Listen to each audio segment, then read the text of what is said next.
ದೆಹಲಿಯಲ್ಲಿ ಎನ್ಡಿಎ ನಾಯಕರ ಮಹತ್ವದ ಸಭೆ ನಡೀತಾ ಇದೆ. ಒಬ್ಬರಾದ ಮೇಲೆ ಒಬ್ಬ ನಾಯಕರು ಮಾತಾಡ್ತಾ ಇದ್ದಾರೆ. ಅದರ ನೇರ ದೃಶ್ಯಾವಳಿಗಳನ್ನು ನಾವೀಗ ನೋಡ್ತಾ ಇದ್ದೀವಿ. ಎನ್ಡಿಎ ಸಂಸದೀಯ ನಾಯಕನಾಗಿ ನರೇಂದ್ರ ಮೋದಿ ಆಯ್ಕೆಯಾಗಿರುವಂಥದ್ದು. ಒಬ್ಬೊಬ್ಬರೇ ನಾಯಕರು ಮಾತಾಡ್ತಾ ಇದ್ದಾರೆ. ಈಗ ಪವನ್ ಕಲ್ಯಾಣ್ ಅವರ ಸರದಿ. ಎಸ್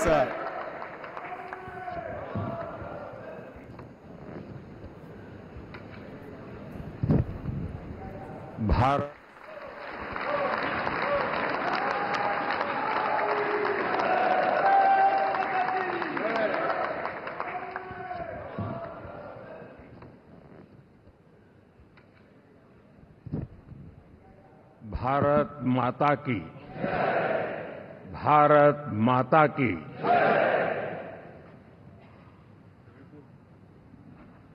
मैं सबसे पहले तो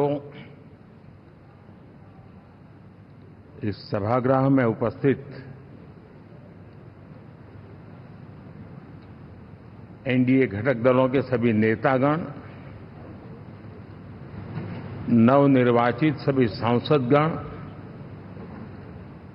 और हमारे राज्यसभा के भी सांसदगण, आप सबका हृदय से बहुत बहुत आभार व्यक्त करता हूं।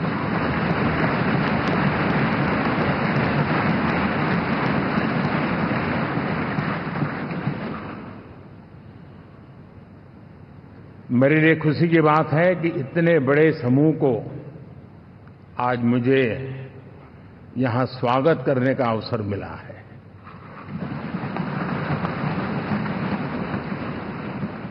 जो साथी विजयी होकर के आए हैं वे सभी अभिनंदन के अधिकारी हैं, लेकिन जिन लाखों कार्यकर्ताओं ने दिन रात परिश्रम किया है, न उन्होंने दिन देखा न रात देखी, और इतनी भयंकर गर्मी में हर दल के कार्यकर्ता ने जो पुरुषार्थ किया है, परिश्रम किया है, मैं आज संविधान सदन के इस सेंट्रल हॉल से सर झुका करके उनको प्रणाम करता हूं।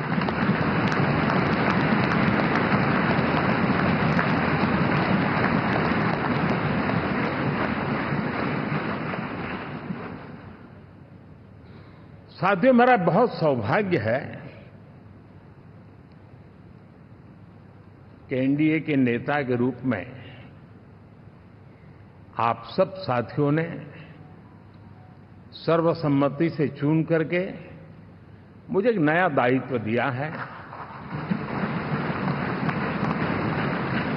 और इसके लिए मैं आपका बहुत बहुत आभारी हूं।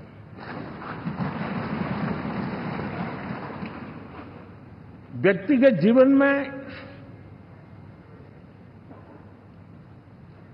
एक मैं जवाबदारी का एहसास करता हूं। जब 2019 में इस सदन में मैं बोल रहा था, आप सबने मुझे नेता के रूप में चुना था, और तब मैंने एक बात पर बल दिया था, विश्वास। आज जब आप मुझे फिर से एक बार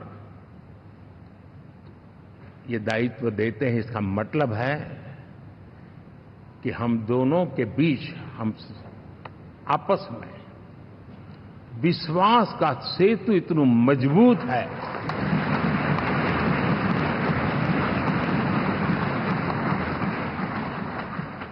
ये अटूट रिश्ता विश्वास की मजबूत धरातल पर है, और ये सबसे बड़ी पूंजी होता है। और इसलिए ये पल मेरे लिए भावुक करने वाले भी हैं, और आप सबके प्रति जितना धन्यवाद करूं उतना कम है।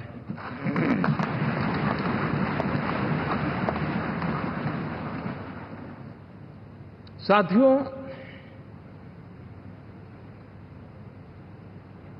बहुत कम लोग इन बातों की चर्चा करते हैं, शायद उनको सूट नहीं करता होगा, लेकिन हिंदुस्तान के इतने महान लोकतंत्र की ताकत देखिए कि एनडीए आज देश में 22 राज्यों में लोगों ने उनको सरकार बनाकर के सेवा करने का मौका दिया।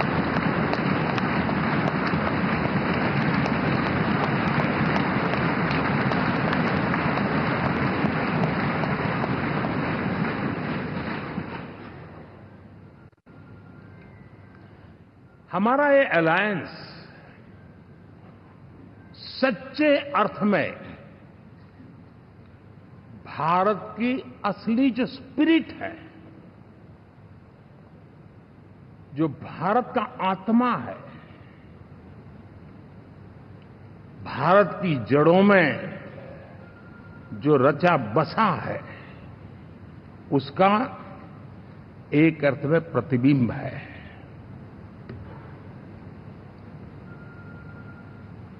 और मैं इसलिए कह रहा हूं कि थोड़ी नजर करें, हमारे देश में 10 ऐसे राज्य जहां हमारे आदिवासी बंधुओं की संख्या प्रभावी रूप से है, निर्णायक रूप से है, जहां इस आबादी आदिवासियों की ज्यादा है, ऐसे 10 राज्यों में से 7 राज्यों में एनडीए सेवा कर रहा है।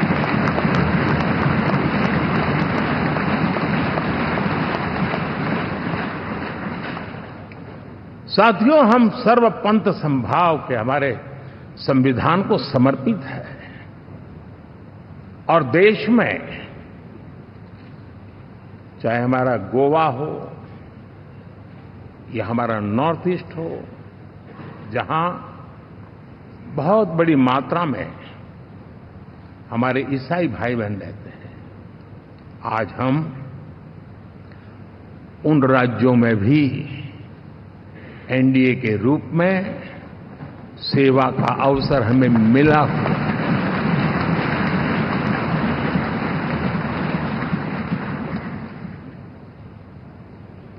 साथियों, प्री पोल अलायंस हिंदुस्तान के राजनीतिक इतिहास में और हिंदुस्तान की राजनीति में गठबंधन के इतिहास में प्री पोल अलायंस इतना सफल कभी भी नहीं हुआ है जितना कि एनडीए हुआ।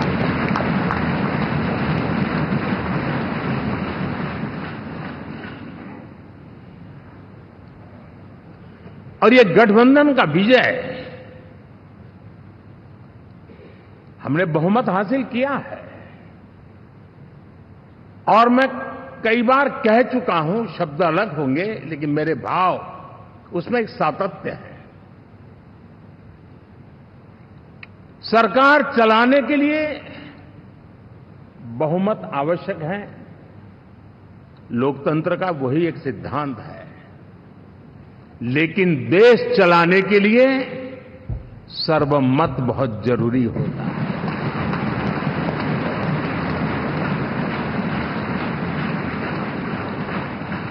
और मैं आज देशवासियों को यहां से विश्वास दिलाना चाहता हूं कि आपने जिस प्रकार से हमें बहुमत देकर के सरकार चलाने का सौभाग्य दिया है, ये हम सबका दायित्व है कि हम सर्वमत का निरंतर प्रयास करेंगे और देश को आगे ले जाने के लिए हम कोई कोर कसर नहीं छोड़ेंगे।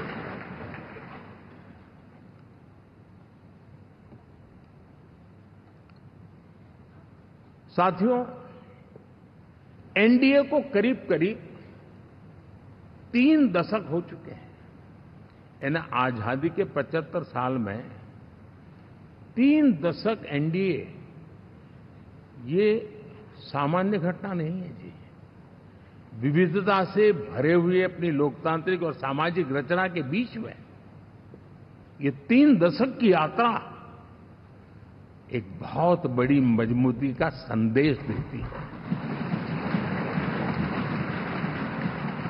और मैं आज बड़े गर्व के साथ कहता हूं कि कसी एक समय वो था कि संगठन के कार्यकर्ता के रूप में इस अलायंस का हिस्सा था, व्यवस्थाओं से जुड़ा रहता था, और आज सदन में बैठ करके आपके साथ काम करते करते मेरा भी नाता इससे 30 साल का रहा है। और मैं कह सकता हूं, हकीकतों के तथ्यों के आधार पर कह सकता हूं, ये सबसे सफल अलायंस है।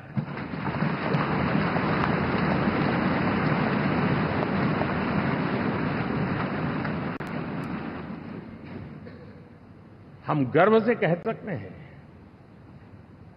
कि 5 साल का टर्म होता है। इस अलायंस ने 30 साल में से 5-5 साल के 3 टर्म सफलतापूर्वक पार किए हैं और अलायंस 4थे टर्म में एंटर कर रहा है।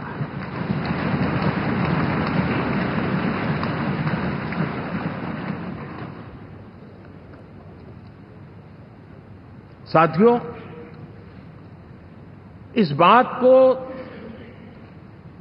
जो राजनीति के विशेषज्ञ हैं,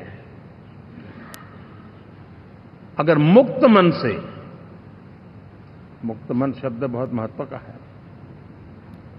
वे सोचेंगे तो पाएंगे कि एनडीए ये सत्ता प्राप्त करने का या सरकार चलाने का कुछ दलों का जमावड़ा नहीं है। ये राष्ट्र प्रथम की मूल भावना से नेशन फर्स्ट के प्रति कमिटेड वैसा ये समूह है। और 30 साल का लंबा कालखंड शुरू में शायद असेंबल हुआ होगा, लेकिन आज मैं कह सकता हूं कि भारत के राजनीतिक व्यवस्था में एक ऑर्गेनिक अलायंस है।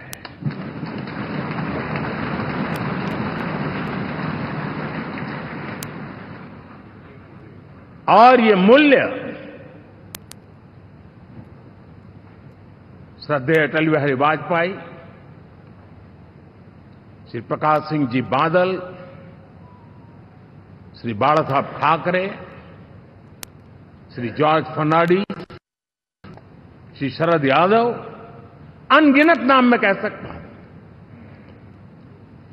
इन लोगों ने जिस बीज को बोया था, वो आज भारत की जनता ने विश्वास का सिंचन कर करके उस बीज को वटवृक्ष बना दिया है।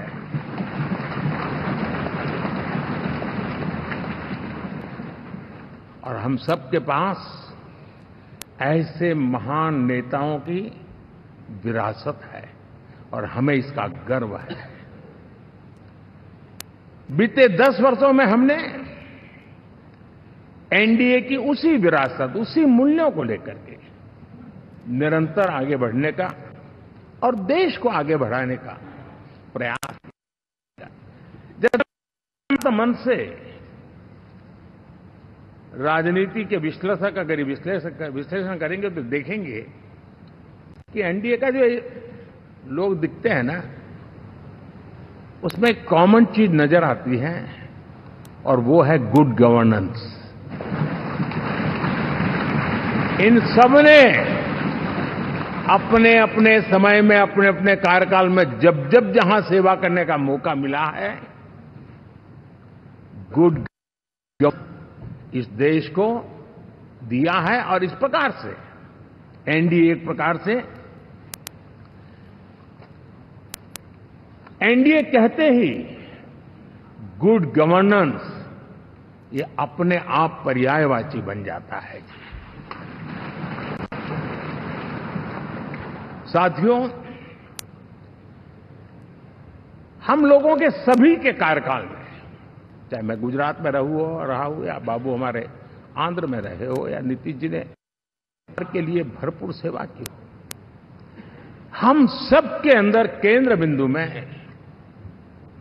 गरीब का कल्याण केंद्रस्थ रहा है।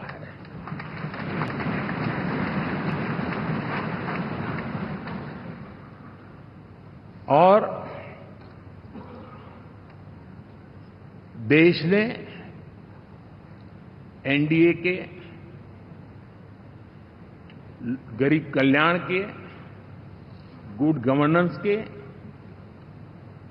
10 साल को देखा है। इतना नहीं, मैं कह सकता हूं देश ने इसे जिया है।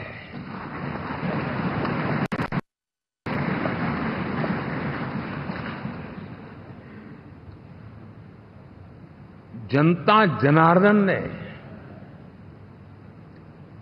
सरकार क्या होती है, सरकार क्यों होती है, सरकार किसके लिए होती है, सरकार कैसे काम करती है, इसको पहली बार अनुभव किया है। वरना जनता और सरकारों के बीच में एक खाई की व्यवस्था ही बनी हुई थी। हमने उसको पाठ दिया है। हमने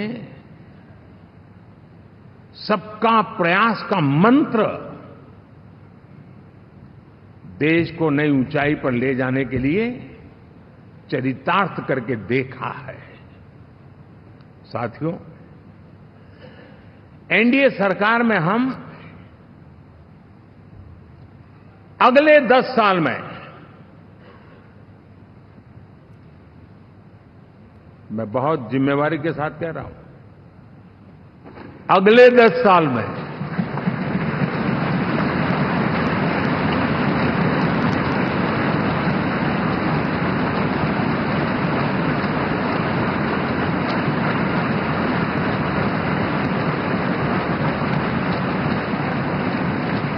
गुड गवर्नेंस, विकास,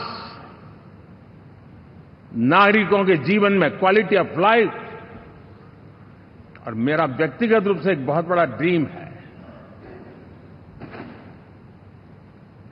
मैं लोकतंत्र की समृद्धि को जब सोचता हूं तो मैं चाहता हूं कि सामान्य मानवीय के जीवन में से, और खास करके मध्यम वर्ग, उच्च मध्यम वर्ग, उनके जीवन में से सरकार की दखल जितनी कम हो उतनी लोकतंत्र की मजबूती है।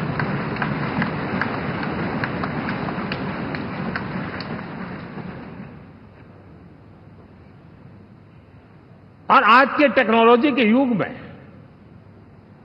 बहुत आसानी से हम, वरना एक दिन में 10 काम हो तो 10 अलग अलग वो सारी चीजें मांगेंगे। हम बदलाव चाहते हैं। गुड गवर्नेंस का ये भी एक महत्वपूर्ण पहलू है। देखिए, हम विकास का नया अध्याय लिखेंगे, गुड गवर्नेंस का नया अध्याय लिखेंगे, जनता जनार्दन की भागीदारी का नया अध्याय लिखेंगे, और सब मिलकर के विकसित भारत के सपने को साकार करके रहेंगे।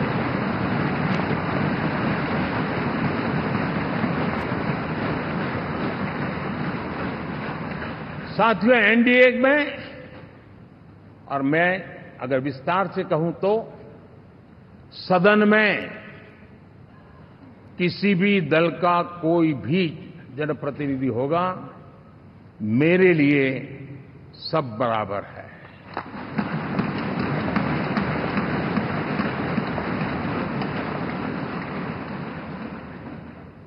जब मैं सबका प्रयास की बात करता हूं तो मैं सदन में भी, चाहे वो लोकसभा हो या राज्यसभा हो, हमारे लिए सब बराबर है। और यही एक भाव है जिसके कारण 30 साल से एनडीए अलायंस मजबूती के साथ आगे बढ़ा है। अपना पराया कुछ नहीं है। सबको गले लगाने में हमें कभी कोई कमी नहीं रखी है। उसी का परिणाम है कि जनता का विश्वास भी जीत पाते हैं। साथियों, हमने 2024 में जिस टीम भावना से काम किया है और ग्रासरूट लेवल पे किया है, सिर्फ फोटो ऑप करना, नेता मिलकर के हाथ हिलाएं और फिर तुम्हारे रास्ते में मेरे रास्ते, ऐसा नहीं। ग्रासरूट लेवल तक सबने मिल करके ये जो काम किया है और उसी ने हमें ऑर्गेनिक अलायंस का सामर्थ्य दिया है।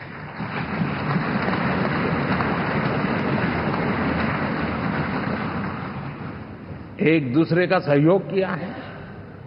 हर किसी ने यही सोचा, जहां कम वहां हम।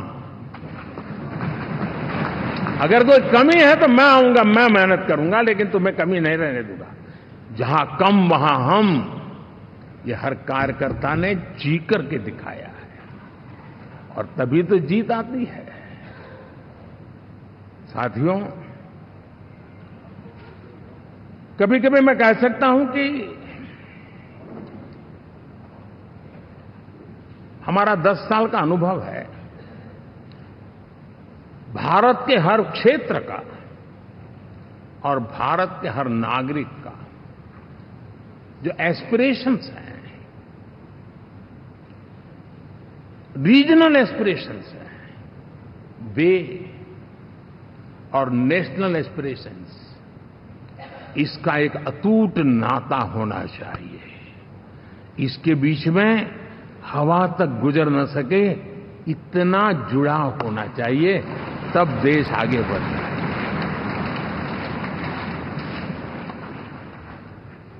साथियों, इस चुनाव में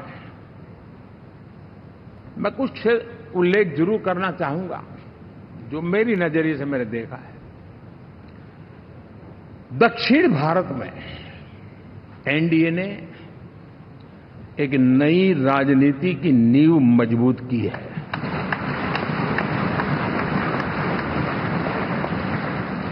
अब देखिए, कर्नाटक एंड तेलंगाना, अभी अभी तो इनकी सरकारें बनी थी, लेकिन पल भर में ही लोगों का विश्वास टूट गया, भ्रम से लोग बाहर आ गए और एनडीए को गले लगा दिया। कर्नाटक और तेलंगाना में दोनों जगह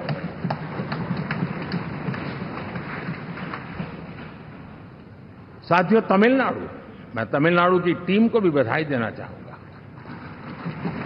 और वहां हमारा एनडीए समूह बहुत बड़ा भी है और कईयों को पता था कि हम एक साथ एक सीट नहीं लड़ा पाएंगे, लेकिन इस लड़ाई में हम साथ रहेंगे। और मैंने बहुत से एनडीए के साथी तमिलनाडु में ऐसे हैं कि जिनका कोई उम्मीदवार नहीं था, लेकिन इस झंडे को ऊंचा रखने के लिए वो जी जान से जुटे थे। और इसलिए आज तमिलनाडु में भले हम सीट नहीं जीत पाए, लेकिन जिस तेजी से एनडीए का वोट शेयर बढ़ा है, वो साफ साफ संदेश दे रहा है कल में क्या लिखा हुआ है।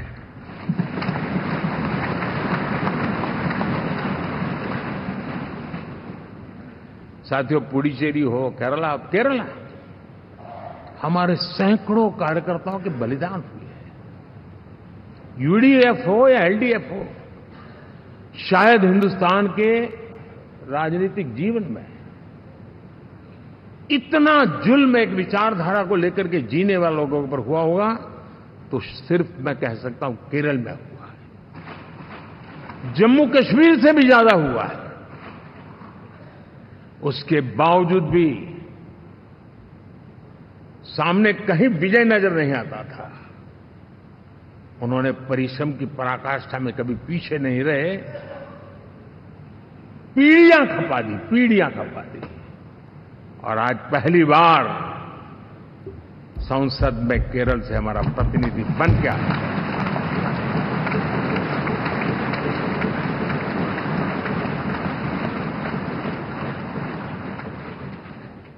साथियों,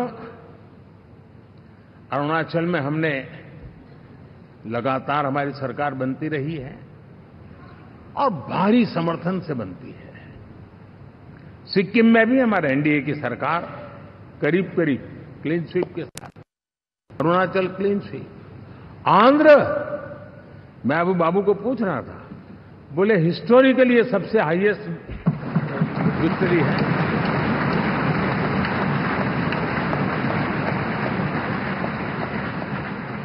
और ये जो यहां दिखता है ना पवन, ये पवन नहीं, ये आंधी है।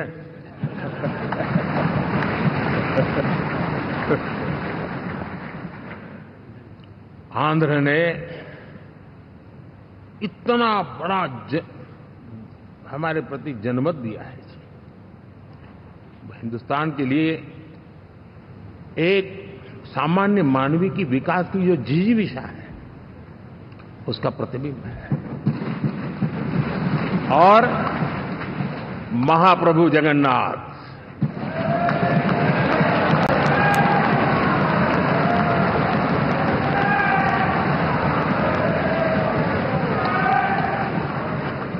और मैंने अनुभव किया हमेशा, मैं हमेशा मानता हूं ईश्वर के अनेक रूप होते हैं, लेकिन जब मैं भगवान महाप्रभु जगन्नाथ जी को याद करता हूं तो मैं हमेशा मानता हूं ये गरीबों के देवता है।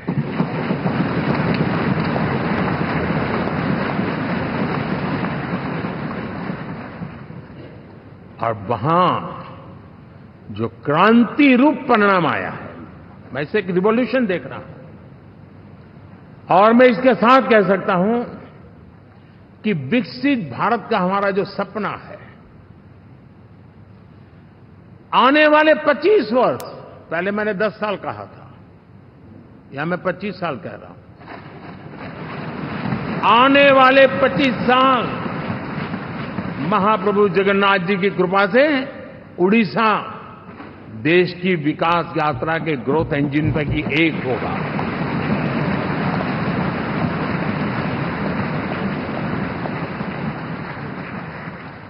साथियों, हम लोग जब 4 जून के नतीजे चल रहे थे, मैं तो अपने काम में कुछ व्यस्त था, बाद में फोन आना शुरू हो गए, तो मैंने किसी को पूछा, यार ये तो ठीक है आंकड़े वांकड़े, तो मुझे ये बताओ कि ईवीएम जिंदा है कि मर गया?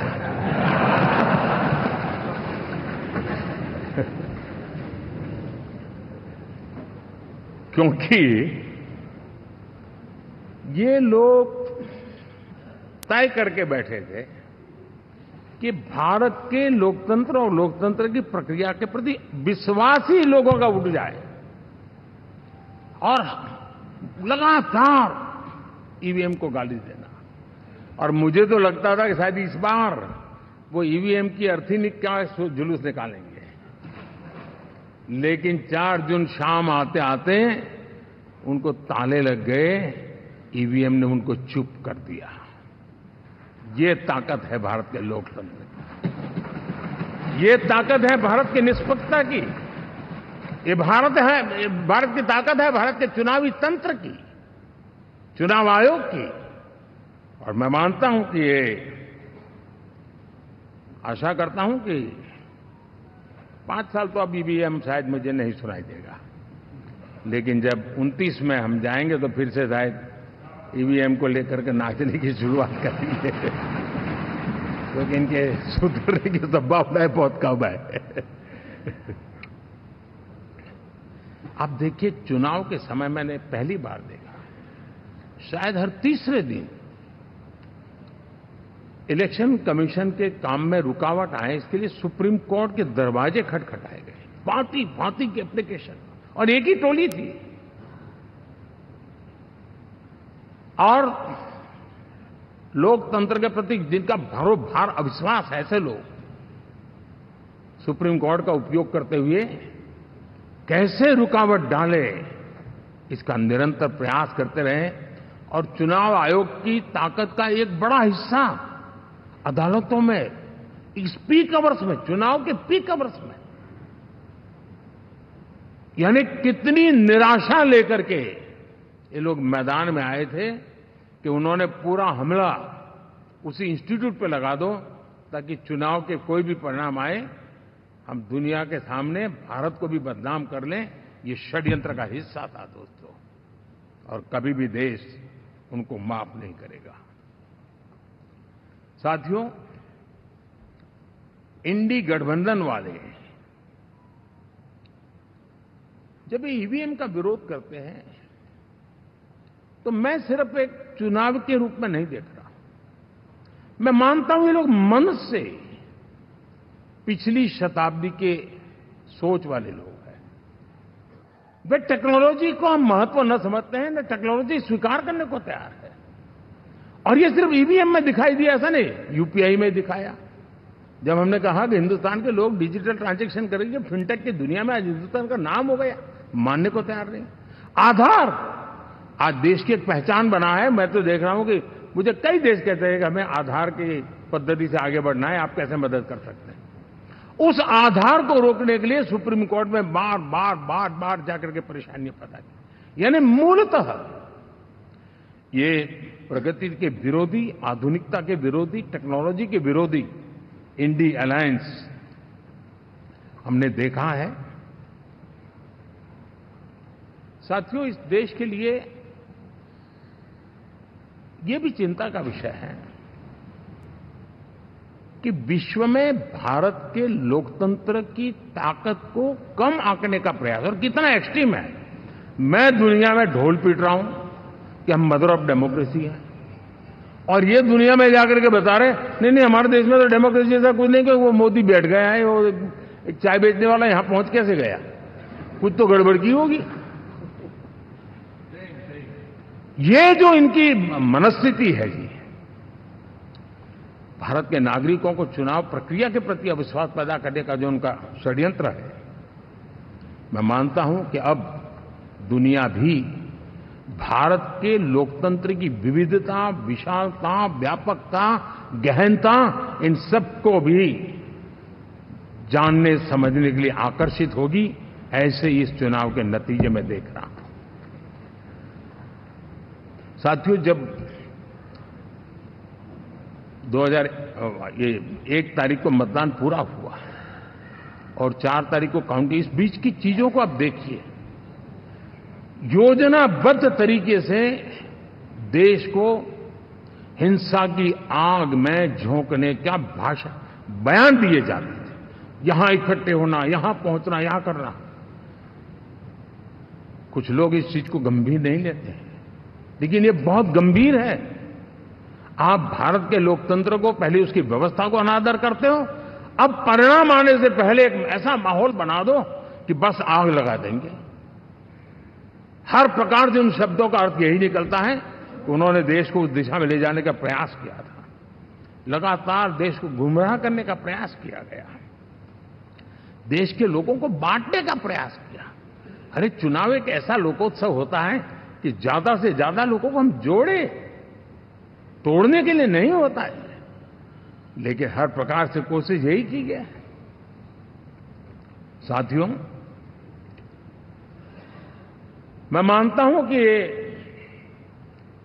2024 के लोकसभा के चुनाव के जो नतीजे हैं, हर पैरामीटर से देखेंगे, दुनिया ये मानती है और मानेगी कि ये एनडीए का महाविजय है।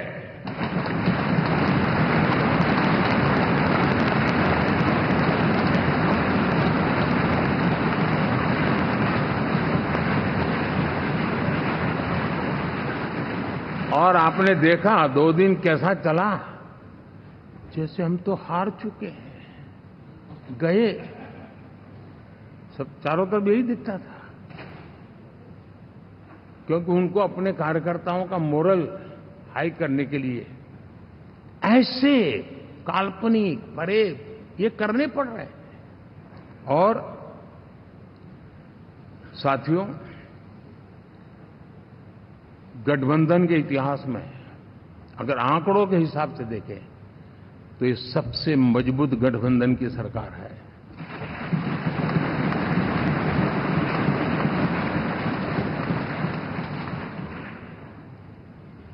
लेकिन कोशिश ये की गई कि इस विजय को स्वीकार न करना, उसको पराजय के छाया में डुबो कर रखना, लेकिन उसकी ऐसी चीजों की बाल मृत्यु हो जाती है और हो भी गई। लेकिन देशवासी जानते हैं कि न हम हारे थे न हम हारे हैं।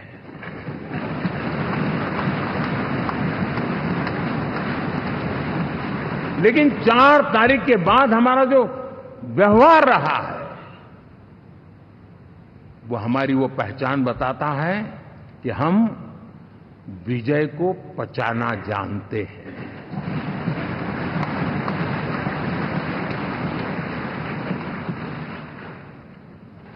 हमारे संस्कार ऐसे हैं कि विजय की गोद में उन्माद पैदा नहीं होता है और न ही पराजित लोगों के प्रति उपहास करने के हमारे संस्कार हैं। हम विजय को भी पचाते हैं और पराजित का भी उपहास करने की विकृति हम नहीं पालते। ये हमारे संस्कार हैं। अब किसी भी बालक को पूछो कि भाई लोकसभा के चुनाव के पहले सरकार किसकी थी, तो कहेगा एनडीए।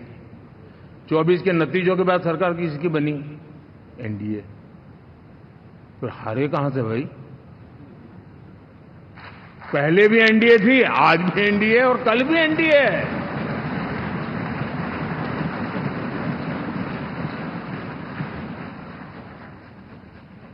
आप सोचिए 10 साल बाद भी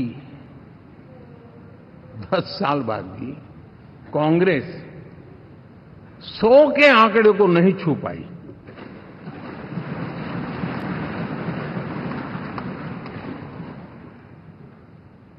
और अगर मैं 14, 19 और 24 3 चुनावों को जोड़ करके कहूं, कांग्रेस के 3 चुनाव जोड़ूं, तो इन 3 चुनावों में जितनी सीटें मिली है उससे ज्यादा हमें इस चुनाव में मिली है।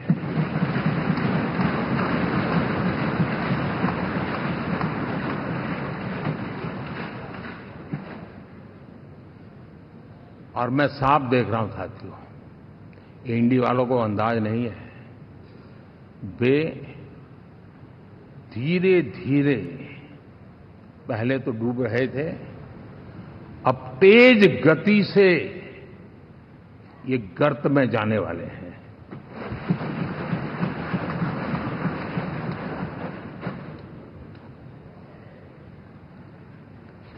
साथियों, इंडिया अलायंस वाले देश के सामान्य नागरिकों की जो समझ है, आज भी वो उसके सामर्थ्य को समझ नहीं पाए हैं या समझना चाहते नहीं हैं।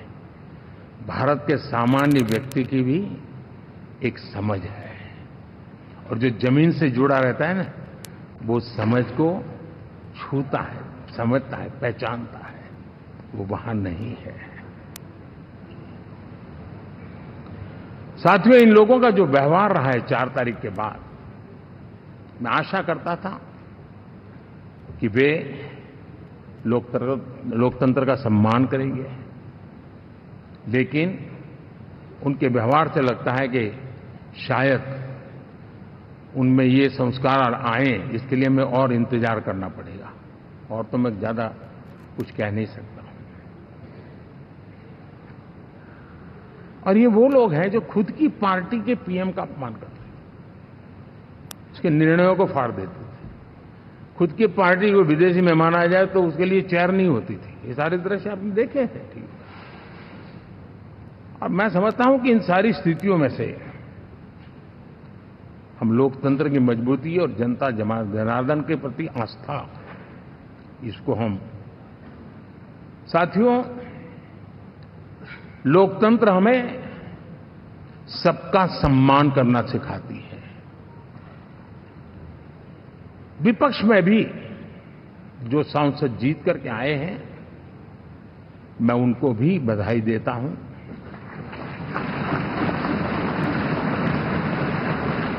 और मैं पिछले 10 वर्ष में एक चीज मिस कर रहा था कि debate, participation, quality of debate मैं मिस कर रहा हूं। लेकिन मैं आशा करता हूं कि अब इस नया जो सदन बना है वो कमी मुझे खलेगी नहीं। शायद हमारे साथी भी राष्ट्रहित की नीयत के साथ सदन में आएंगे और भले वो विपक्ष में बैठे होंगे लेकिन राष्ट्र के विपक्ष में नहीं है, हमारे विपक्ष में है। राष्ट्र में तो हम सब एक ही दिशा में हैं।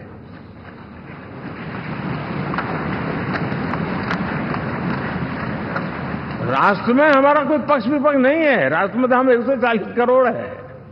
और मैं आशा करता हूं कि वो राष्ट्र हित की भावना को लेकर के सदन में आएंगे और सदन को समृद्धि देने में वे कुछ न कुछ योगदान करेंगे।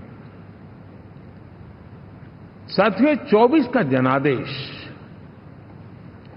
एक बात को बार बार मजबूती दे रहा है, बार बार मजबूती दे रहा है कि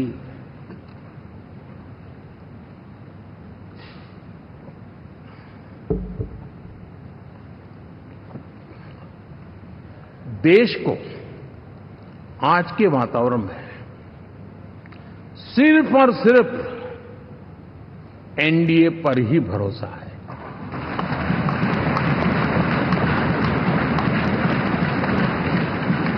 और जब इतना अटूट विश्वास है, इतना भरोसा है, तो स्वाभाविक है देश की अपेक्षाएं भी बढ़ेगी। और मैं इसे अच्छा मानता हूं और हम सबका कर्तव्य भी मानता हूं। और इन अपेक्षाओं को पूर्ण करने के लिए, और मैंने पहले भी कहा था कि जो 10 वर्ष हमने काम किया है वो तो ट्रेलर है।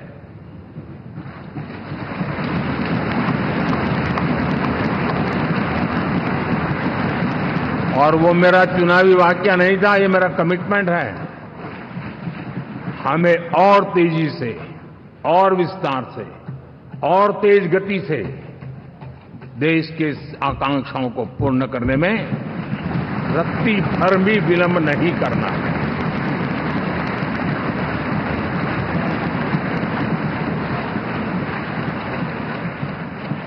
जनता जनार्दन चाहती है हम पहले से ज्यादा डिलीवर करें। जनता चाहती है कि हम खुद ही हमारे पुराने रिकॉर्ड तोड़े। और मैं साथियों एक तरफ एनडीए रखूं, दूसरी तरफ भारत के लोगों के सपने और संकल्पों को रखूं, तो मैं कहूंगा NDA, new India, develop India, aspirational India.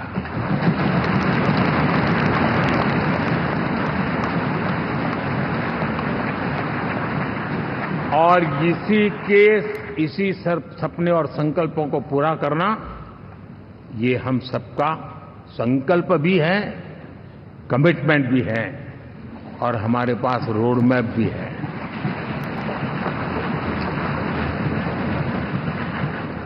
साथियों, एनडीए ने हमेशा करप्शन फ्री, रिफॉर्म ओरिएंटेड, स्थिर सरकार देश को दी है। जब जब हमें अवसर मिला हम लोगों ने काम किया है।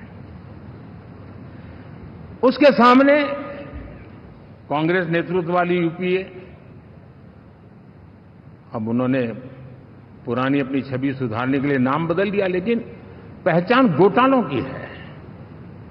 आए दिन घोटाले, यही पहचान रही है। और नाम बदलने के बावजूद भी देश उनके घोटालों को नहीं भुला है, उनको नकारा है।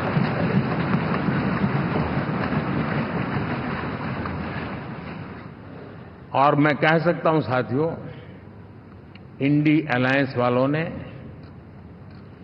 एक व्यक्ति का अपोज करने के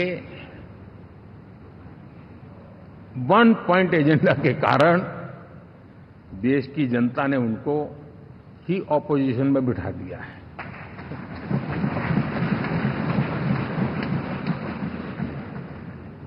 एनडीए विकसित भारत इस संकल्प को लेकर के चुनाव में गया था, देश के लिए सकारात्मक सोच को लेकर के गया था, देश की युवा शक्ति के सामर्थ्य को समझ करके नए अवसरों को लेकर के देश को आगे बढ़ने की बात लेकर के गया था। जबकि हमारे सामने जो लोग थे वो भ्रम फैलाना, झूठ फैलाना, यही गुमराह करने वाले काम यही करते रहे थे। अब एनडीए और उनका देखें, इवन नामांकन में जाएंगे तो भी आपको देखेगा उनका चुनाव प्रचार, उनका नामांकन, हम लोगों का एक एक दृश्य देख लीजिए और उनका एक एक दृश्य देखिए, कितना बड़ा अंतर है। हर चीज में उनका कैरेक्टर दिखाई देता है। और क्या रहा, फोटो ऑप के लिए तो उन्होंने अलायंस घोषित कर दिया, लेकिन कितने ही राज्यों में वो आपस में लड़ते रहे हैं, चुनावी जंग में एक दूसरे की पीठ में छुरा भोंकते रहे हैं। कभी उन्होंने कहा कि ये तो हमारा वैचारिक अलायंस है, वो विचार लेवल पर ठीक है, बाकी नीचे तो हमारा अपना हम तैयार करेंगे। और अब फिर उन्होंने कहा कि भाई हम तो सीट के आधार पर अलायंस करेंगे, टोटल न भी करें, ये भी खेल खेला। और अभी अभी तो चुनाव पूरा शुरू कर दिया कि ये तो हमारा अलायंस लोकसभा के चुनाव के लिए ही था, बाद में नहीं है, ये भी शुरू कर दिया। यानी मैंने बहुत पहले कहा था कि आप देख लेना 4 जून के बाद बिखराव शुरू हो जाएगा, और वो शुरू हो चुका है।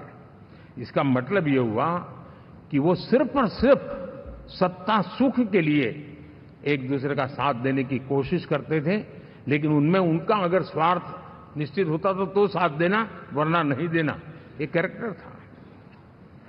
साथियों, ये लोग कितने ही बड़े झूठे बोलते रहे हैं। और आप देखिए, चुनाव के समय उन्होंने देश के सामान्य नागरिक को गुमराह करने के लिए जो पर्चियां बांटी कि ये देंगे और वो देंगे और टिकना देंगे, फलाना देंगे, 2 दिन से मैं देख रहा हूं कि कांग्रेस के दफ्तरों पर लोग कतार लगा के खड़े हैं कि पर्ची है, 1 लाख रुपया कहां है, लाओ भाई, मांग रहे हैं लोग। यानी आपने जनता जनार्दन की आंखों में कैसा उनको भ्रमित किया, कैसी आंख में धूल झोंक दी कि वो बेचारा सामान्य नागरिक मान के चलता था, हाँ भाई 4 जून के बाद रुपया मिल जाएगा, इसलिए वो जाके खड़ा रह गया। और अब उसको धक्का मारा जा रहा है, डंडे मारे जा रहे हैं, वहां से निकाला जा रहा है। अब इस प्रकार का चुनाव, ये अपने आप में देश के गरीबों का अपमान है, हमारे देश के सामान्य नागरिकों का अपमान है। और कभी भी देश ऐसी हरकतों को न भूलता है, न ही कभी माफ किए बिना माफ कभी करता है।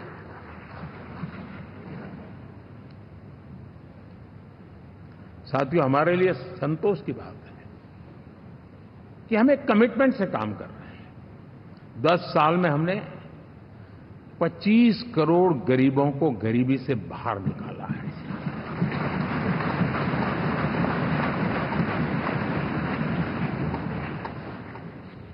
गरीब कल्याण का एक सुरक्षित मजबूत कवच दिया है हमने उसको, और उसके अंदर भी एक नए एस्पिरेशंस पैदा हुए हैं कि हां, अब मुझे गरीब नहीं रहना है, और उसके लिए मुझसे जो हो सके मैं हर अवसर का फायदा उठाऊंगा। 3 करोड़ गरीबों को घर, ये ऐसे कहने का आंकड़ा नहीं है जी, कितनी मेहनत पड़ती है मुझे मालूम है, लेकिन हम सफलतापूर्वक इसको कर पाए हैं। 4 करोड़ लोगों को दे चुके हैं, 3 करोड़ का हम संकल्प लेकर के आज से आगे बढ़ेंगे। यानी ये भी हिम्मत है कि 4 करोड़ देने के बाद जिन परिवारों का विस्तार हुआ है, जरूरत पड़ी है, और राज्यों की भी उसमें इच्छा है, 3 करोड़ नए घर बनाने का संकल्प। 70 वर्ष की आयु से ऊपर के व्यक्तियों को, नागरिकों को 5 लाख रुपए तक इलाज के लिए मुफ्त इलाज की व्यवस्था। मुद्रा योजना के तहत हमारे नौजवानों को कारोबार के लिए 20 लाख तक की उनकी बैंक से उनको लोन मिले, इसकी व्यवस्था, ये मैं समझता हूं कि वायदा हमारे तीसरे कार्यकाल की गारंटियां, सब मैं अभी बताता नहीं हूं, लेकिन इन गारंटियों के प्रति हम कमिटेड हैं और उसे पूर्ण करने के लिए हम कोई कमी नहीं रखेंगे। साथियों, गरीब का सशक्तिकरण और मिडिल क्लास को सुविधा, ये हमारी प्राथमिकता है, क्योंकि मध्यम वर्ग अब इस देश का एक बहुत बड़ा चालक बल है। भारत की ग्रोथ स्टोरी में ये ऐसे ऐसे नए फोर्सेस मैं देख रहा हूं जो हमारी बहुत बड़ी शक्ति बनने वाले हैं, और इसलिए हम उस पर भी उतना ही, और मिडिल क्लास की बचत कैसे बढ़े, सेविंग कैसे बने, उसके लिए, उसके क्वालिटी ऑफ लाइफ के लिए हम क्या कर सकते हैं, हमारी योजनाओं का विस्तार कैसे किया जाए, हमारे नीति नियमों में बदलाव कैसे किया जाए, उस पर भी हम आने वाले दिनों में काम करते हैं। साथियों, पंचायत से पार्लियामेंट तक हमारी नारी शक्ति की सक्रिय भागीदारी, ये हमारा कमिटमेंट है, और हमने हमारे पिछले कार्यकाल में नारी शक्ति वंदन अधिनियम करके उस बात को हमने आगे बढ़ाया है, और वो दिन दूर नहीं होगा जब हमारे सदन में बहुत बड़ी तादाद में हमारी माताएं बहनें देश का नेतृत्व करती हुई दिखाई देगी।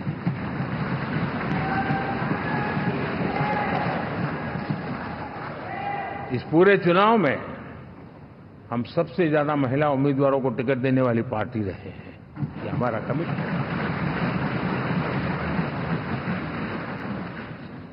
हमारी महिला सांसदों को जो आशीर्वाद देश की जनता ने दिया है, मैं इसके लिए विशेष रूप से उनका आभार व्यक्त करता हूं। और साथियों, आपने देखा होगा G20 समिट में दुनिया के सामने एक विषय लेकर के हम बड़े आग्रह से गए हैं, और वो है empowerment of women, development of women. इन सारी बातों को तो हम परिचित हैं। हमने एक नया शिफ्ट किया है और हम G20 समिट से भी इसको आगे बढ़ा रहे हैं, विमेन लेड डेवलपमेंट।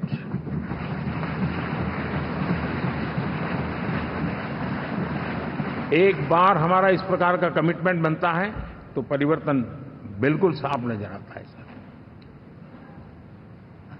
साथियों, एनडीए का ये कार्यकाल बड़े फैसलों का है, तेज विकास का है, और अब हम समय गंवाना नहीं चाहते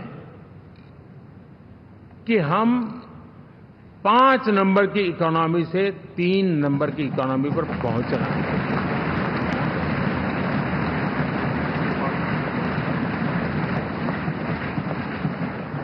और ये खाली 5 और 3 का आंकड़ा नहीं है, उसके कारण जो अर्थव्यवस्था का कद बन जाता है, वो सामान्य मानवी की आशा आकांक्षाओं को पूरी करने के लिए सरलता बढ़ जाती है।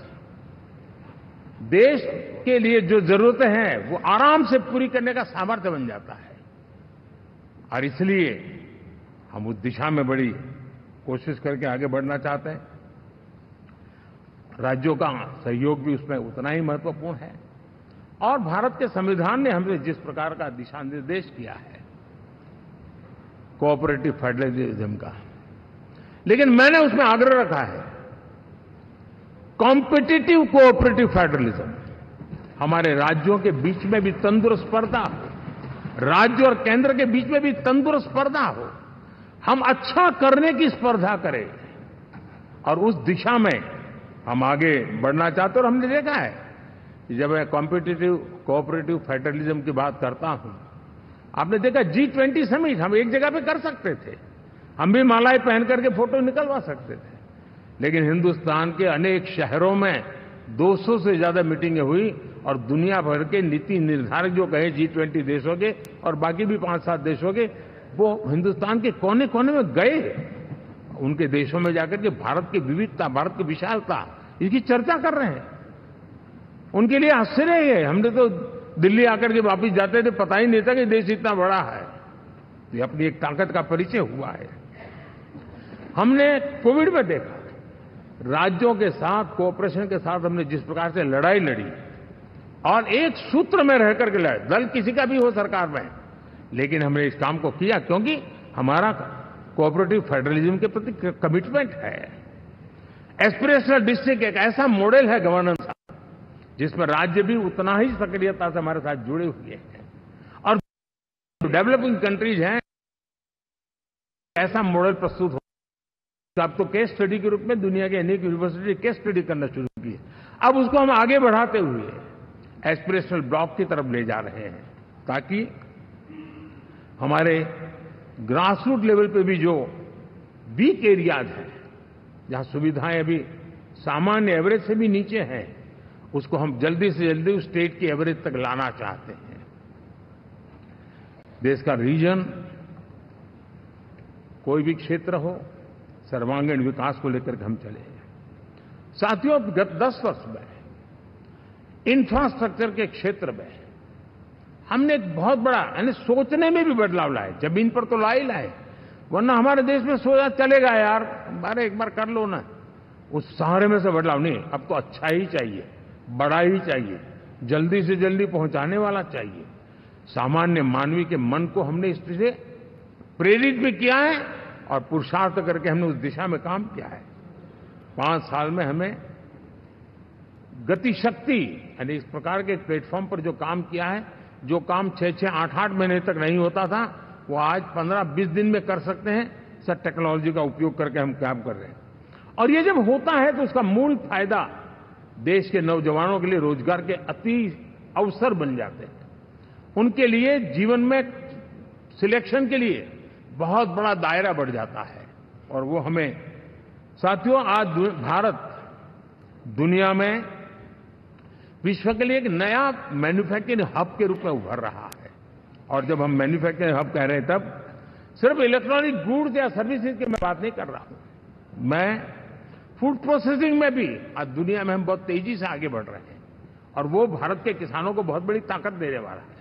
उसी प्रकार से स्पेस हो, आर्टिफिशियल इंटेलिजेंस हो, स्टार्टअप्स की बात हो, स्किल जॉब अपॉर्चुनिटीज की बात हो, आज भारत बहुत तेजी से आगे बढ़ेगा, बढ़ रहा है, ये मेरा विश्वास है। साथियों, मुद्रा योजना, ड्रोन दीदी, विश्वकर्मा योजना, इसने भी नई संभावनाओं को जन्म दिया है।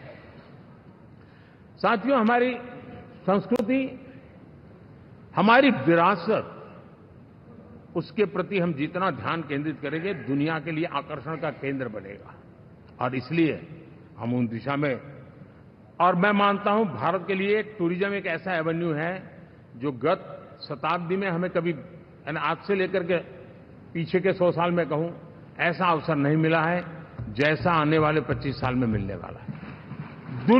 दुनिया भारत की तरफ मुड़ने वाली है। अब हमारा काम है हम इसके लिए आवश्यक व्यवस्थाओं को विकसित करें, हमारी विरासत के प्रति हम हमारा पर्यटन का विकास करते हुए एक विन विन सिचुएशन का हम फायदा उठाएं और उसमें बहुत अधिक निवेश की संभावनाएं मैं देखता हूं। और ये ऐसा क्षेत्र है जिसमें हर स्तर के लोग कमाते हैं, गरीब से गरीब आदमी भी कमाता है और बड़ी बड़ी होटल वाला भी कमाता है, हर कोई इसमें कमाता है और हमने टूरिज्म के हम बल देना चाहते हैं, बहुत पोटेंशियल है। आज जो इंफ्रास्ट्रक्चर के क्षेत्र खुले हैं, इसका फायदा इसको मिलता है। एयरवे हो, रेलवे हो, हमारे एक्सप्रेस वे हो, ये हमारा यातायात जितना बेहतर हो और हमारा डिजिटल कनेक्टिविटी का जो काम है, ये इसके लिए एक बहुत बड़ा पॉजिटिव ग्राउंड तैयार कर रहा है और जिसका फायदा मिलने वाला है।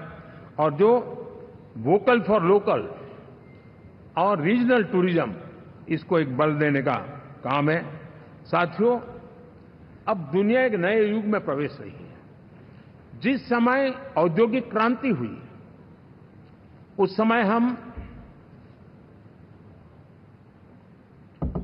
गुलामी के दौर से गुजर रहे थे, तो औद्योगिक क्रांति का जितना फायदा लेना चाहिए हम नहीं ले पाए। अब एक नया युग शुरू हो रहा है, हरित युग, ग्रीन एरा। भारत के पास बहुत संभावनाएं हैं इसका नेतृत्व करने की और हम इसके लिए आने वाले दिनों में ग्रीन हाइड्रोजन की बात हो, ग्रीन एनर्जी हो, या ग्रीन जॉब्स हो, या ग्रीन मोबिलिटी हो, इन सारे विषयों को हम इतनी तेजी से आगे बढ़ाना चाहते हैं ताकि इस हरित युग का नेतृत्व दुनिया में भारत का सामर्थ्य सिद्ध कर दें, ये हम चाहते हैं। साथियों, इसी सिलसिले में इस 5 जून को जब पर्यावरण दिवस था, 4 जून को नतीजे आ गए थे, तो उसी दिन मेरे मन में एक विचार आया कि कार्यक्रम 5 जून को हमने आरंभ किया, एक पेड़ मां के नाम। हर किसी को मां के प्रति श्रद्धा होती है, और मैं भी देशवासियों को कहूंगा कि आने वाले समय में कभी आपकी माताजी का जन्मदिन हो, क्या कोई और शुभ दिन हो, अपनी मां के नाम पर एक पेड़ लगाइए, और मां जीवित है तो साथ लेकर जाइए, उनकी फोटो आप सोशल मीडिया में अपलोड कीजिए, और मां नहीं है तो उनकी फोटो रख करके एक पेड़ लगाइए, और वो अपनी मां का भी सम्मान होगा और धरती मां की सेवा होगी। हम इन 2 माताओं की सेवा करें। साथियों, एनडीए, अब भारत आइसोलेशन में नहीं जी सकता। वैश्विक परिवेश में भारत की भूमिका दिनों दिन बहुत बढ़ती चली जा रही है। 2014 में जब एनडीए की सरकार बनी, पूरे विश्व में उसी एक पल से ही एक नया जिज्ञासा पैदा हुई, थोड़ी आशा के संकेत उनको नजर आने लगे, और फिर उस बदलाव बहुत बड़ा तेजी से आया, और पिछले 10 वर्ष में भारत ने जिन कामों को बढ़ लिया है, आज भारत की छवि विश्व बंधु की बन चुकी है। दोस्तों, विश्व हमें एक बंधु के रूप में स्वीकार कर रहा है, और जब दुनिया हमें विश्व बंधु के रूप में स्वीकारती है तो हमारी वैश्विक जिम्मेवारियों को भी हमने हमारे आने वाले रोड मैप में महत्व देना ही होगा। और भारत की सफल विदेश नीति ने अच्छे परिणाम भी दिए हैं। हमने हर संकट को उस प्रकार से हैंडल किया जिस प्रकार से मानवीय मूल्यों को हमने प्राथमिकता दी। उसका परिणाम है कि सामान्य मानवी के मन में ये विश्व बंधु वाला भाव बहुत मजबूत हुआ, और भारत का सेवा भाव का जो कैरेक्टर है उसको विश्व ने पहचाना है। चाहे यूक्रेन का संकट हो, चाहे अफगानिस्तान का संकट हो, हर हमारे लोगों को बचाना हो, हमने किसी भी में हमने कोई कमी नहीं रखी है। और साथियों, ये क्षमता के कारण भारत में निवेश की संभावनाएं बहुत बढ़ने वाली है। मैं राज्यों से भी कहूंगा कि आप प्रगतिशील नीतियां बनाकर रेडी रहिए। विश्व आज आपके आंगन पे दरवाजे पर दस्तक दे रहा है, और जो राज्य ज्यादा स्पष्ट नीतियों के साथ आएगा, जो राज्य उन कंपनियां विदेशी आने वाले लोगों को ठीक से हैंडल करेगा, उसको बेनिफिट मिलने ही वाला है। और भारत ने जो नीतियां बनाई है, भारत ने जो वातावरण बनाया है, उसका लाभ भारत के हर राज्य को मिलना चाहिए, और उस दिशा में हम तेजी से काम करना चाहते हैं।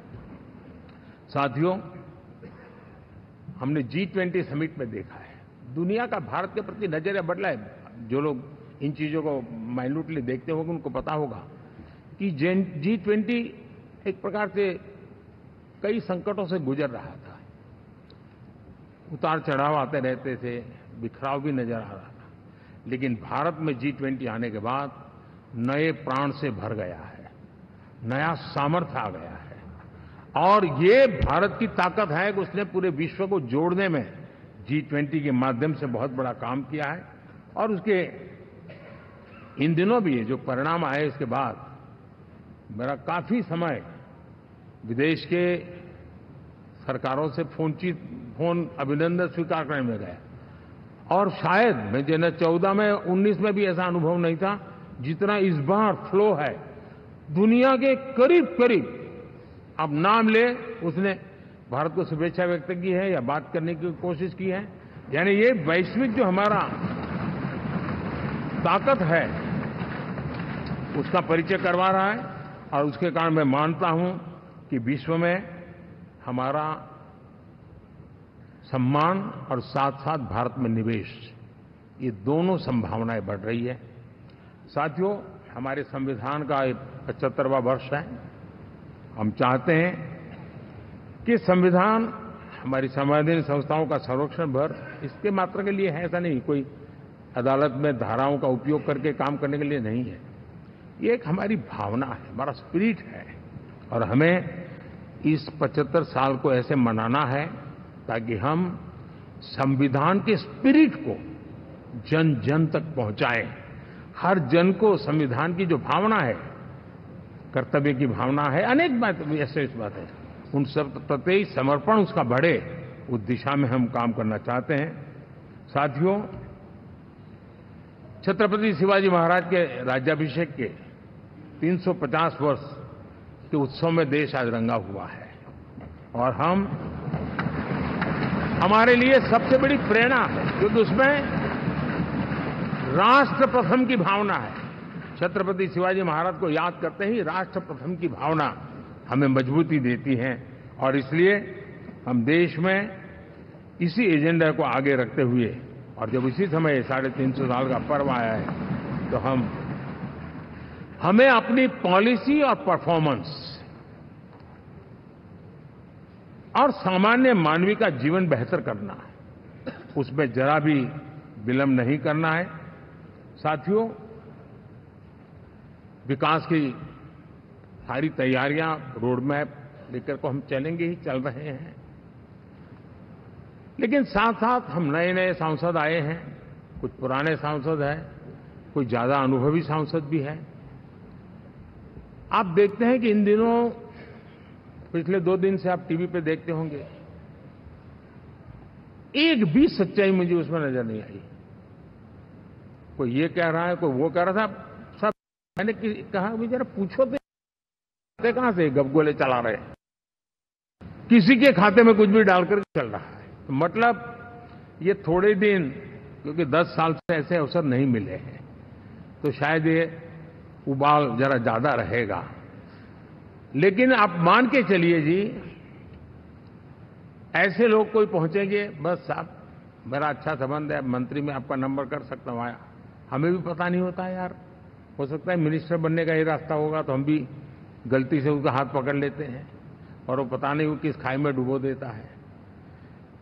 कभी कभी तो शायद अब तो टेक्नोलॉजी ऐसी है कि हो सकता है मेरे सिग्नेचर से कोई लिस्ट बाहर निकल जाए कि ये मंत्री बन गए, हो सकता है कोई बुद्धिमान डिपार्टमेंट भी बांट दे। तो आजकल कई लोग सरकार बनाने में लगे हुए हैं, मंत्री पद बांट रहे हैं, पद बांट रहे हैं, व्यवस्था बांट रहे हैं। मैं आपसे आग्रहपूर्वक कहता हूं, और जो मोदी को जानते हैं, ये सारे प्रयास निरर्थक है। वे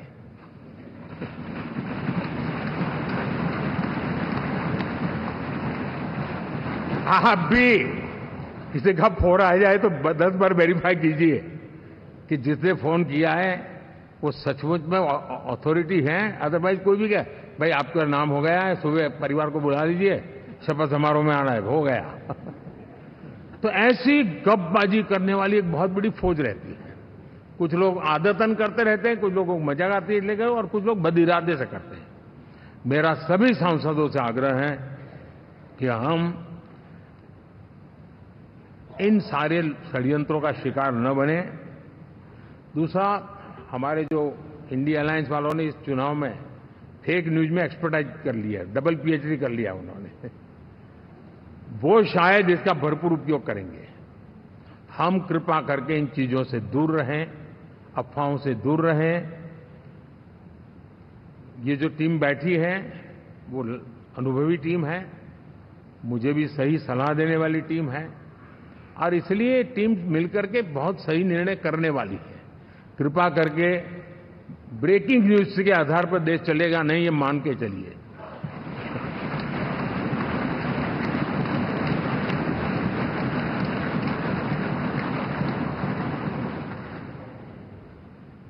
साथियों, विकसित भारत का संकल्प लेकर के हम चले हैं। 3 नंबर की इकोनॉमी पहुंचना मैं जानता हूं। निश्चित रोड मैप के साथ उसको हम पार करने वाले हैं। और मैंने पहले भी कहा था कि मेरा पल पल देश के नाम है, मेरा पल पल आप लोगों के नाम है। मैं 24/7 अवेलेबल हूं।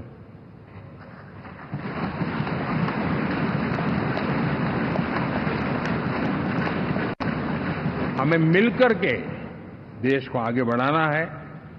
फिर से एक बार आप लोगों ने मुझ पर जो विश्वास जताया है, जो प्यार दिखाया है और जो समर्थन दिया है, वाकई मैं मानता हूं भारत के लोकतंत्र की एक बहुत बड़ी ताकत है। मैं जितना आपका आभार व्यक्त करूं उतना कम, और मैं विश्वास दिलाता हूं कि मैं आपकी आशा अपेक्षाओं को पूरी करने में, परिश्रम करने में कोई कमी नहीं रखूंगा।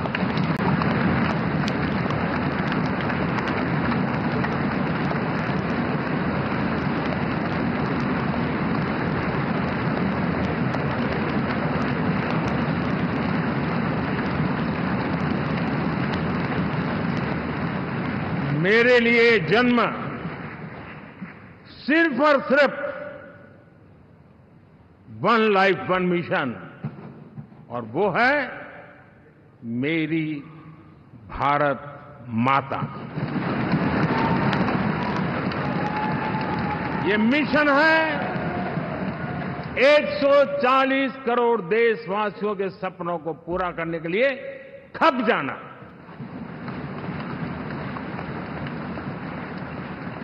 ये मिशन है 140 करोड़ देशवासियों को 1000 साल की मुसीबतों से जो गुजरी हुई पीढ़ी दर पीढ़ी है, उसे मुक्ति दिला करके सम्मान के साथ विश्व में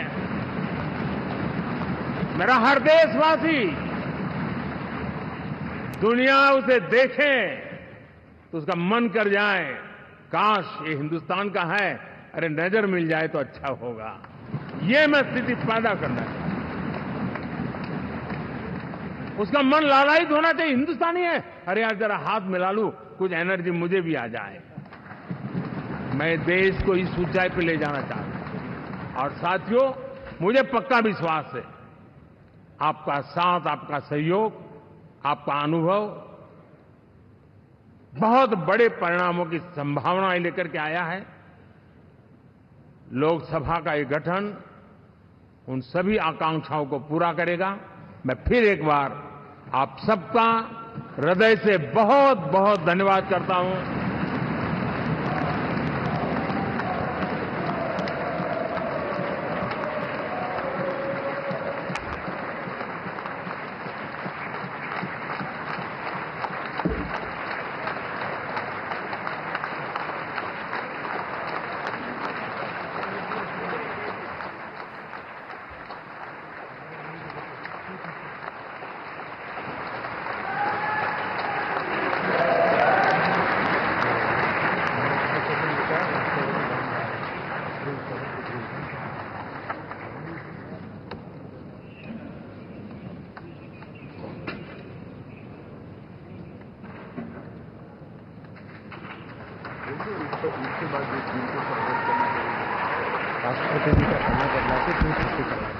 जो एनडीए के साथी स्वागत करना चाहते हैं वो आगे आ सकते हैं। ಈಗಷ್ಟೇ ಹಳೆ ಸಂಸತ್ ಭವನದ ಸೆಂಟ್ರಲ್ ಹಾಲ್ನಲ್ಲಿ ಸುದೀರ್ಘ ಭಾಷಣ ಮಾಡಿದಂತಹ ನರೇಂದ್ರ ಮೋದಿ ಸಾಕಷ್ಟು ವಿಚಾರಗಳನ್ನು ಪ್ರಸ್ತಾಪ ಮಾಡ್ತಾ ಇದ್ರು. ಅಂದರೆ ಮುಂದಿನ 5 ವರ್ಷಗಳ ಕಾಲ ಹೇಗೆ ನಾವು ಎಲ್ಲರೂ ಒಟ್ಟಾಗಿ ಸರ್ಕಾರವನ್ನು ಕೊಡ್ತೀವಿ, ಸರ್ಕಾರದ ಕೆಲಸಗಳಾಗುತ್ತೆ, ಹಾಗಾಗಿ ಜನಪರ ಆದಂಥ ಒಂದು ಕೆಲಸಗಳನ್ನು ಮಾಡ್ತೀವಿ ಅನ್ನುವಂಥ ಒಂದು ವಿಶ್ವಾಸವನ್ನು ವ್ಯಕ್ತಪಡಿಸಿದ್ದಾರೆ. ಜೊತೆಗೆ ಈ ಹಿಂದೆ ಮಾಡಿದಂಥ ಕೆಲವೊಂದಷ್ಟು ಯೋಜನೆಗಳು ಅದರ ಬಗ್ಗೆನೂ ಕೂಡ ಪ್ರಸ್ತಾಪ ಮಾಡಿದ್ರು. ಹಾಗೆ ವಿಪಕ್ಷಗಳನ್ನು ಕೂಡ ಚುಚ್ಚುವಂಥ ಒಂದು ಪ್ರಯತ್ನವನ್ನು ಇದೇ ಸಂದರ್ಭದಲ್ಲಿ ತಮ್ಮ ಮಾತಿನಲ್ಲಿ ನರೇಂದ್ರ ಮೋದಿಯವರು ಮಾಡಿದ್ದಾರೆ. ಅಂದರೆ ಇದುವರೆಗೂ ಕೂಡ EVMಗಳ ಮೇಲೆ ಹೇಳ್ತಾ ಇದ್ರು, EVM ಸರಿ ಇದೆಯಾ ಇಲ್ವಾ ಅನ್ನುವಂಥದ್ರ ಬಗ್ಗೆ ಸಾಕಷ್ಟು ಟೀಕೆಗಳನ್ನು ಮಾಡ್ತಾ ಇದ್ದಂಥ ವಿಪಕ್ಷಗಳು ಈಗೆಲ್ಲಿವೆ, ಈಗಲೂ ಕೂಡ EVM ಸರಿ ಇಲ್ಲ ಅಂತ ಹೇಳ್ತೀರಾ ನೀವೇನಾದರೂ ಅನ್ನೋ ಒಂದು ಮಾತುಗಳನ್ನೇ ಹೇಳ್ತಾನೆ ತಮ್ಮ ಮಾತುಗಳನ್ನು ಆರಂಭಿಸಿದಂಥ ನರೇಂದ್ರ ಮೋದಿಯವರು ಹಲವು ವಿಚಾರಗಳನ್ನು ಇಲ್ಲಿ ಪ್ರಸ್ತಾಪ ಮಾಡಿದರೆ ವಿಪಕ್ಷಗಳನ್ನು ತಿವಿದು ನಂತರ ತಾವು ಇದುವರೆಗೂ 10 ವರ್ಷಗಳಲ್ಲಿ ಮಾಡಿದಂತಹ ಒಂದಷ್ಟು ಯೋಜನೆಗಳು ಅದು ಹೇಗೆ ಜನಪರ ಕೆಲಸ ಮಾಡಿವೆ ಅನ್ನುವಂಥದ್ದು, ಹಾಗೆ ಮುಂದಿನ 5 ವರ್ಷಗಳಲ್ಲೂ ಕೂಡ ಎಲ್ಲರನ್ನೂ ಒಗ್ಗೂಡಿಸಿಕೊಂಡು ನಾವು ಉತ್ತಮವಾದಂಥ ಅಭಿವೃದ್ಧಿ ಕೆಲಸಗಳನ್ನು ಮಾಡ್ತೀವಿ. ಹೇಗೆ ಇಡೀ ರಾಷ್ಟ್ರ ಭಾರತದತ್ತ ತಿರುಗಿ ನೋಡುವ ರೀತಿಯಲ್ಲಿ ಆಗಿದೆಯೋ ಇನ್ನೂ ಕೂಡ ಅದನ್ನು ನಾವು ಮುಂದುವರಿಸ್ತೀವಿ. ಭಾರತವನ್ನು ಆರ್ಥಿಕವಾಗಿ 3ನೇ ಸ್ಥಾನಕ್ಕೆ ತಂದು ನಿಲ್ಲಿಸಬೇಕು, ಅದು ನಮ್ಮ ಗುರಿ ಅನ್ನುವ ಒಂದು ಮಾತುಗಳನ್ನು ಕೂಡ ಈ ಸಂದರ್ಭದಲ್ಲಿ ವ್ಯಕ್ತಪಡಿಸಿದ್ದಾರೆ. ಒಟ್ಟಿನಲ್ಲಿ ಇವತ್ತು NDA ಸಭೆ ನಡೆದಿದೆಯಲ್ಲ, ಹಳೆ ಸಂಸತ್ ಭವನದ ಸೆಂಟ್ರಲ್ ಹಾಲ್ನಲ್ಲಿ ನಡೆದಿರುವಂಥ ಒಂದು ಸಭೆ, ಇದರಲ್ಲಿ ಸರ್ವಾನುಮತದಿಂದ ಪ್ರತಿಯೊಬ್ಬರು ಕೂಡ ನರೇಂದ್ರ ಮೋದಿ ಅವರನ್ನು ಒಪ್ಕೊಂಡಿದ್ದಾರೆ. ಈಗ 18ನೇ ಲೋಕಸಭೆ ನಾಯಕರಾಗಿ ನರೇಂದ್ರ ಮೋದಿ ಅವರು ಸರ್ವಾನುಮತದಿಂದ ಆಯ್ಕೆಯಾಗಿದ್ದಾರೆ. ಇನ್ನೇನಿದ್ರು ಕೂಡ ಪ್ರಮಾಣ ವಚನ ತಗೋಬೇಕು, ಅದು 9ನೇ ತಾರೀಕು ಅಂತೇಳಿ ಹೇಳ್ತಾ ಇದ್ದಾರೆ. ಸೊ ಇದೇ 9ನೇ ತಾರೀಕಿಗೆ ಅವರು ಪ್ರಮಾಣ ವಚನ ಪ್ರಧಾನಿಯಾಗಿ 3ನೇ ಬಾರಿಗೆ ಪ್ರಧಾನಿಯಾಗಿ ಪ್ರಮಾಣ ವಚನ ತೆಗೆದುಕೊಳ್ಳುವಂಥ ಸಾಧ್ಯತೆಗಳಿವೆ. ಮೊದಲಿಗೆ ಮಾತನಾಡಿದಂತಹ ರಾಜನಾಥ್ ಸಿಂಗ್ ಅವರು ನರೇಂದ್ರ ಮೋದಿ ಅವರ ಹೆಸರನ್ನು ಪ್ರಸ್ತಾಪಿಸಿದರು. ಅಂದರೆ ನರೇಂದ್ರ ಮೋದಿ ಅವರೇ ಸೂಕ್ತ ವ್ಯಕ್ತಿ, ಅಂದರೆ 3ನೇ ಬಾರಿಗೂ ಕೂಡ ಪ್ರಧಾನಮಂತ್ರಿ ಆಗೋದಕ್ಕೆ, ಹಾಗೆ ಈ NDA ಒಕ್ಕೂಟದ ಸಂಸದೀಯ ನಾಯಕರಾಗೋದಕ್ಕೆ ನರೇಂದ್ರ ಮೋದಿ ಅವರು ಸೂಕ್ತ ವ್ಯಕ್ತಿ. ಸೊ ಹಾಗಾಗಿ ನನಗೆ ತುಂಬ ಹೆಮ್ಮೆ ಅನಿಸುತ್ತೆ, ನನಗೆ ಖುಷಿ ಅನ್ನಿಸ್ತಾ ಇದೆ ನರೇಂದ್ರ ಮೋದಿ ಅವರ ಹೆಸರನ್ನು ಪ್ರಸ್ತಾಪಿಸೋದಕ್ಕೆ ಅನ್ನೋ ಒಂದು ಮಾತುಗಳನ್ನು ರಾಜನಾಥ್ ಸಿಂಗ್ ಅವರು ಕೂಡ ಹೇಳಿದರು. ಅದಾದ ನಂತರ ಪ್ರತಿಯೊಬ್ಬ ಅಲ್ಲಿದ್ದಂತಹ ಸಂಸದರು ಕೂಡ ಅದನ್ನು ಅಂಗೀಕರಿಸಿದ್ದಾರೆ, ಅನುಮೋದಿಸಿದ್ದಾರೆ. ಸೊ ಹಾಗಾಗಿ ಈಗ ಸಂಸದೀಯ ನಾಯಕನಾಗಿ ನರೇಂದ್ರ ಮೋದಿ ಅವರು ಆಯ್ಕೆಯಾದರು. ಹಾಗಾಗಿ ಈಗ ನೆಕ್ಸ್ಟ್ ಏನಿದ್ರು ಕೂಡ ಪ್ರಮಾಣ ವಚನವನ್ನು ಸ್ವೀಕರಿಸುವಂತಹ ಸಮಯ ಈಗ 9ನೇ ತಾರೀಕಿಗೆ ಅನ್ನುವಂಥದ್ದು ಮುಹೂರ್ತ ಫಿಕ್ಸ್ ಆಗಿದೆ. ಸೊ ಹಾಗಾಗಿ ಆಲ್ಮೋಸ್ಟ್ 9ನೇ ತಾರೀಕಿಗೆ ಅವರು 3ನೇ ಬಾರಿಗೆ ಪ್ರಧಾನಿಯಾಗಿ ಆಯ್ಕೆಯಾಗುವಂಥದ್ದು ಬಹುತೇಕ ನಿಶ್ಚಿತ. ಅಂದರೆ ಪ್ರಮಾಣ ವಚನವನ್ನು 9ನೇ ತಾರೀಕು ತಗೊಳ್ಳುವಂಥ ಒಂದು ಸಾಧ್ಯತೆಗಳಿವೆ. ಇನ್ನು ಮೈತ್ರಿಯ ನಾಯಕರೆಲ್ಲರೂ ಕೂಡ ಅವರಿಗೆ ಅಭಿನಂದನೆಗಳನ್ನು ಸಲ್ಲಿಸ್ತಾ ಇರುವಂಥದ್ದನ್ನು ಗಮನಿಸ್ತಾ ಇದ್ದೀವಿ. ಏಕನಾಥ್ ಶಿಂಡೆ ಆಗಿರ್ಬೋದು, ಮಹಾರಾಷ್ಟ್ರದ CM. ಇವತ್ತು ನಡೆದಂಥ ಒಂದು ಕಾರ್ಯಕ್ರಮದಲ್ಲಿ ಕೇವಲ ಸಂಸದರು ಮಾತ್ರ ಅಲ್ಲ, ಕೆಲವೊಂದು ರಾಜ್ಯಗಳ ಅಂದರೆ BJP ಆಡಳಿತ ಇರುವಂತಹ ರಾಜ್ಯಗಳ CM ಅವರನ್ನು ಕೂಡ ಬರಮಾಡಲಾಗಿತ್ತು. ಹಾಗಾಗಿ ಇವತ್ತಿನ ಈ ಒಂದು ಕಾರ್ಯಕ್ರಮದಲ್ಲಿ ಕೆಲವೊಂದು ರಾಜ್ಯದ ಮುಖ್ಯಮಂತ್ರಿಗಳು ಯೋಗಿ ಆದಿತ್ಯನಾಥ್ ಆಗಿರ್ಬೋದು, ಏಕನಾಥ್ ಶಿಂಡೆ ಆಗಿರ್ಬೋದು, ಇವರೆಲ್ಲರೂ ಕೂಡ ಉಪಸ್ಥಿತರಿದ್ದರು. ಇನ್ನು ಉಳಿದಂತೆ NDA ಒಕ್ಕೂಟದಲ್ಲಿ ಇರುವಂತಹ TDPಯ ನಾಯಕ ಚಂದ್ರಬಾಬು ನಾಯ್ಡು, ಹಾಗೆ JDU ಮುಖ್ಯಸ್ಥರಾಗಿರುವಂತಹ ನಾಯಕರಾಗಿರುವಂತಹ ನಿತೀಶ್ ಕುಮಾರ್ ಅವರು ಕೂಡ ಇವತ್ತು ನರೇಂದ್ರ ಮೋದಿ ಅವರ ಪಕ್ಕದಲ್ಲೇ ಇದ್ದಿದ್ದು ಸಾಕಷ್ಟು ಒಂದು ವಿಶಿಷ್ಟವಾಗಿತ್ತು. ಇನ್ನು ಜನಸೇನಾ ಪಕ್ಷದ ನಾಯಕ ಪವನ್ ಕಲ್ಯಾಣ್ ಕೂಡ ಕಾರ್ಯಕ್ರಮದಲ್ಲಿ ಭಾಗಿಯಾಗಿದ್ದರು. ಇನ್ನು LJPಯ ಪಾಸ್ವಾನ್ ಅವರು,